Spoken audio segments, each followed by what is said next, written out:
Hello बच्चों, JEE mains 2025 24 जनवरी evening shift का ये पेपर है।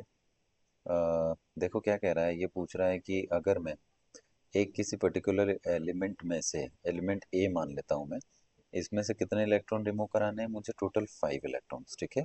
अब आप चाहो तो इसको ऐसा बना के लिख लो। देखो, ये पहले न्यूट्रल रहा होगा, +1 आया होगा, +2 आया होगा, देन +3, है ना, फिर +4 आया होगा। तो ऐसा करके इसके जो चार्ज है वो बढ़ते जा रहे हैं, क्योंकि इलेक्ट्रॉन रिमूव होते जा रहे हैं, राइट। तो देखो टोटल इस पे जो चार्ज आया होगा वो कितना आया होगा? 5, क्योंकि इसने बोला है कि 5 आयनाइजेशन एनर्जीज। आयनाइजेशन एनर्जी का मतलब होता है इलेक्ट्रॉन रिमूव कराने में रिक्वायर्ड एनर्जी। तो जैसे अगर हम बोलें कि इस एलिमेंट का ये जो है अभी, ये न्यूट्रल स्टेट में रहा होगा। हाँ, एक और बात, कोई एक मेटल अगर सॉलिड स्टेट में है तो उसे गैसियस में लाना ज़रूरी होता है।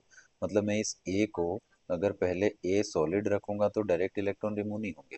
तो मैं क्या करूंगा, पहले इसे सब्लिमेशन एनर्जी दूंगा, फिर यहाँ से उस वो गैसियस स्टेट में जब आ जाए तो मैं इसे आयोनाइजेशन एनर्जी प्रोवाइड कराते हैं, जिससे कि एक इलेक्ट्रॉन रिमूव हो जाता है, राइट। अब देखो, एक इलेक्ट्रॉन रिमूव हुआ तो IE1, फिर IE2, फिर IE3। जैसे जैसे इलेक्ट्रॉन रिमूव करते जा रहे हैं आयनाइजेशन एनर्जी का नंबर बढ़ता जा रहा है, इलेक्ट्रॉन भी रिमूव होते जा रहे हैं। तो टोटल कितनी एनर्जी लगाई उसने? देखो वहाँ क्वेश्चन में लिखा भी है, उसने बोला कि टोटल आयनाइजेशन 5 आयनाइजेशन एनर्जीज हमने प्रोवाइड की थी। अब पॉइंट ये है कि वो कौन से ग्रुप का मेंबर हो सकता है, ये पता लगाना है। तो इसके लिए बहुत सिंपल सा एक पॉइंट है, large is the ionisation energy difference. ठीक है, large is the ionisation energy difference. Difference बोल दो, लार्ज गैप बोल दो, डिफरेंस बोल दो इसको, है ना, difference. Large is the ionisation energy difference. Lower is the, lower is the, क्या लिखेंगे, oxidation. Lower is the stable, lower is the oxidation, lower is the stable oxidation. ठीक है भाई, ऐसा बोल दो, लोअर ऑक्सीडेशन नंबर। अब पॉइंट ये है कि जैसे हमने बोला कि मैंने आयनाइजेशन एनर्जी अप्लाई करता रहा जिससे इलेक्ट्रॉन रिमूव होते रहे, टोटल 5 इलेक्ट्रॉन रिमूव हो गए। अब पॉइंट ये है कि इसमें से कौन से ग्रुप का मेंबर होगा ये पता करना है। तो आप ये देखो कि एनर्जी का गैप जो है वो बहुत ज़्यादा कहाँ पर है। ठीक है। अगर आप यहाँ पे ये समझ लो, पहला इलेक्ट्रॉन रिमूव किया तो 800, फिर 2400, फिर 3600, अब लेकिन यहाँ से सीधा 25,000।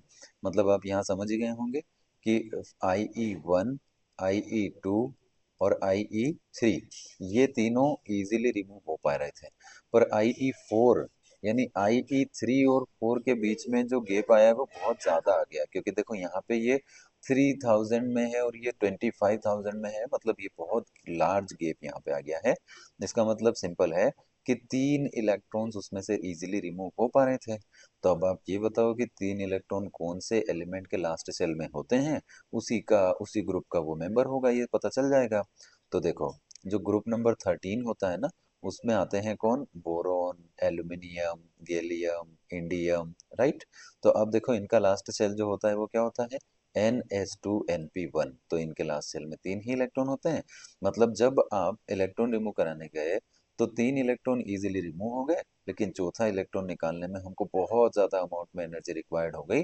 तो यहाँ एक्चुअली इसका रीज़न भी ये है कि शेल बदल जाती है। जब आप यहाँ से मैं अगर बोरॉन का ही लिखूं तो बोरॉन का एटॉमिक नंबर क्या होता है? 5 होता है।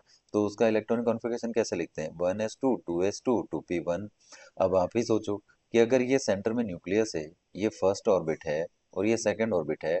जैसे सेकंड ऑर्बिट में 3 इलेक्ट्रॉन प्रेजेंट थे वो मैंने रिमूव कर दिए, तो अब मैं सेकंड से फर्स्ट में एंटर करूंगा तब जाके चौथा इलेक्ट्रॉन रिमूव होगा। इसका मतलब मुझे शेल चेंज करनी पड़ रही ना, और शेल चेंज करेंगे तो एनर्जी डिफरेंस बहुत बढ़ जाएगा।